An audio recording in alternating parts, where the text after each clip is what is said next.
Sementara itu, saudara, harga kacang kedelai dalam 6 bulan terakhir terus mengalami kenaikan. Kini harga bahan baku tahu dan tempe tersebut berkisar Rp11.500 per kilogram. Kondisi tersebut membuat para pengrajin tahu menjerit dan juga terancam gulung tikar.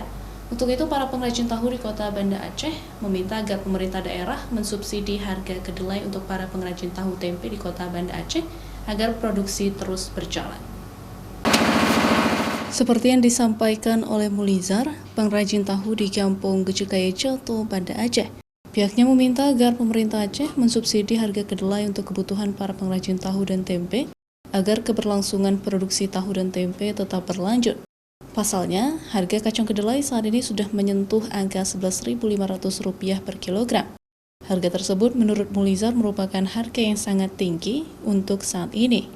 Para pengrajin tahu di Kota Banda Aceh tetap memproduksi tahu setiap harinya, walaupun harga kedelai saat ini sangat tinggi.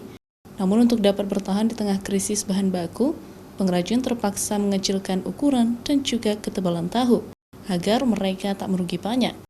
Itu kacang bergerak naik, terus naik, sehingga ini puncaknya.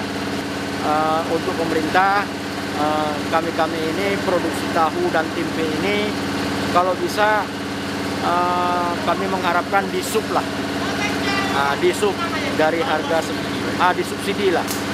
Jadi harga sekian bisa menjadi sekian. Para pengrajin tahu sudah merasakan kenaikan harga kacang kedelai ini sejak 6 bulan terakhir, yang naik secara perlahan-lahan hingga angka yang sangat tinggi, yaitu Rp11.500 per kilogramnya. Untuk itu, sekali lagi pihaknya berharap agar produksi tahu oleh para pengrajin tetap berlangsung dengan subsidi yang diberikan oleh pemerintah daerah. Mustajab, Kompas TV, Banda Aceh.